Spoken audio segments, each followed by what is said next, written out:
भगवान विष्णु मंगलम गरुड़ध्वज मंगलम पुंडरीकाक्षौ मंगलाय तनोहरि। भगवान विष्णु के समय समय पर जो अनेक अवतार हुए हैं उनकी चर्चा कहीं संक्षिप्त रूप में कहीं विशद रूप में श्रीमद् भागवत पुराण में कही गई है। अभी वामन अवतार की चर्चा हो रही थी और आज हम आपके सामने मत्स्य अवतार, भगवान ने मछली का अवतार लिया, मत्स्य अवतार लिया, उसकी कथा आपको सुनाते हैं दोहा चौपाइयों में। सुनिए। राज ऋषि एक सत्यव्रत द्रवण देश भूपाल, कृतमाला सरी मैना जपते थे गोपाल। एक सत्यव्रत नाम के राजा, तो राजऋषि कहा है उन्हें, आश्रम बना के रहते थे, राजा जरूर थे। ये संध्या बंदन कर रहे थे और उस समय संध्या बंदन के समय इनके अंजलि में एक मछली आ गई। अंजलि में एक मछली आई, तुरंत नदी जल बीच गिराई। जल लेकर के सूर्य को अर्घ दे रहे थे, उसी समय एक मछली अंजलि में आई तो उनको वही छोड़ दी जल में। अब मछली क्या कहती है, अरे भाई ये मुझे प्राणी जो चल के बड़े बड़े मगरमच्छ वगैरह मुझे खा जाएंगे, हे ऋषि, हे राजा, आप आ गए हैं, मेरी रक्षा कीजिए। तब क्या किया उन्होंने, अब क्या कह रही है वो कि जल के बीच जल के जीव चाहते खाना, और तुम्हें चाहिए मुझे बचाना। तुरंत मछली ने प्रकट की इच्छा, हे नृप करिए मेरी रक्षा। हे महाराज, मुझे आप बचाइए, आपको बचाना चाहिए, आप ऋषि हैं, महात्मा हैं, मेरी रक्षा कीजिए। बार बार उसने जब प्रार्थना की मछली ने, तो इन्होंने क्या किया, फिर कमंडल में फिर से रख लिया मछली को। लिए कमंडल आश्रम में आए, सुबह मत्स्य लख समझ न पाए। और रात को ला करके और कमंडल में रख लिया, और सवेरे जब देखा तो रात भर में मछली इतनी बड़ी हो गई, कमंडल भर गया। कह लारे निकालो, मुझे इसमें बन नहीं रही हूँ और मेरा शरीर बढ़ गया है, मुझे इसमें से निकालो। उन्होंने निकाल करके एक बड़े और पात्र में रख दिया, एक और दूसरे बड़े पात्र में। तो थोड़े समय के बाद में वो बड़ी हो गई। फिर उसने चिल्लाया, अरे मुझे इसमें से निकालो और बढ़ा दो मुझे। तो उन्होंने क्या करूँ, तुमको कुएं में डाल दिया उसको। तो फिर बड़ी हो गई, और कुएं में से निकाल के फिर नदी में, तालाब में डाल दिया, तो इतनी बड़ी हो गई, बताते हैं कि तालाब भर गया, तालाब के बराबर हो गई।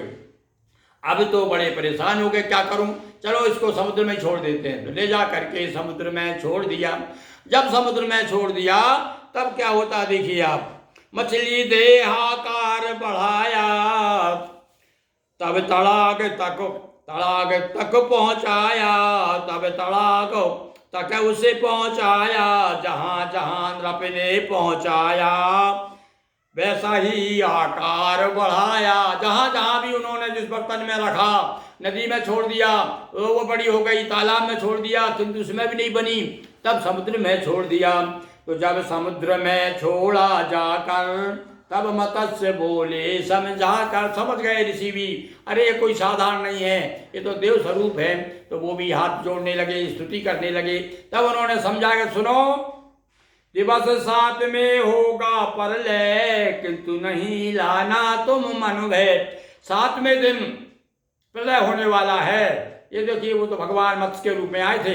बोले 7वें दिन जब प्रलय होगा तब तुम चिंता मत करना, एक नौका तुमको मिल जाएगी। उस नौका में सारे संसार का जो भी प्राणी है, वनस्पति है, सबका बीज लेकर उसमें बैठ जाना, और मैं उस समय तुम्हारी मदद करूंगा। दिवस 7 में होगा प्रलय, किंतु नहीं लाना तुम मन भय।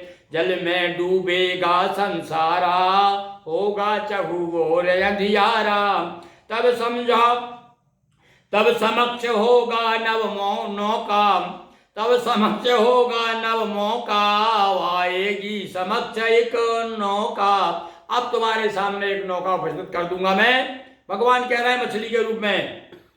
और प्रकृति समस्त बीज को लेकर, बचे रहोगे उससे उसको खेकर। और नाव में तुम बैठे रहोगे और उसे खेते रहोगे, तुम्हारा पाल बांका नहीं होगा। पर तुमको एक काम करना है। बोले क्या, बोले संसार के जितने भी वनस्पतियां हैं, प्राणी हैं, जीव हैं, सबके जो बीज है, क्योंकि फिर से संसार की रचना होना है, तो बीज रूप में बचा रहेगा, तब तो संसार फिर से पैदा होगा।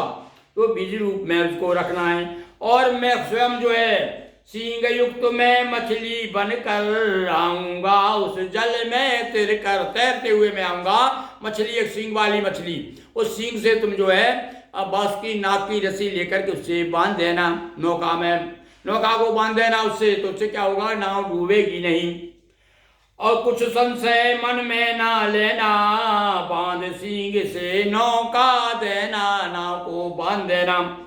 कहा मत्स्य ने नृप से जैसा, और सप्त दिवसों पर ले भाव ऐसा, जैसा कहा था वो मछली ने, भगवान मछली के रूप में आए थे, तो वैसा ही हुआ भैया। 7वें दिन अब सारा संसार में प्रलय हो गया, चारों तरफ जल ही जल, सब कुछ डूब गया, नदी पहाड़ पर्वत शहर गांव नगर पृथ्वी डूब गई और अंधकार ही अंधकार हो गया।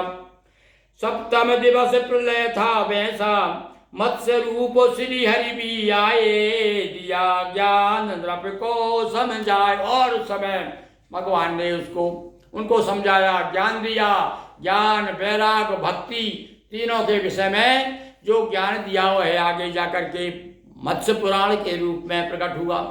और इसलिए 24 पुराणों में मत्स्य पुराण भी बड़ा प्रसिद्ध पुराण है। ये मत्स्य रूपी भगवान ने जो प्रियव्रत नाम के राजऋषि थे उनको उपदेश दिया है, और उस उपदेश को सारा का सारा उपदेश मत्स्य पुराण में है। तो दिया मत्स्य ने नृपति को भक्ति विरक्ति ज्ञान,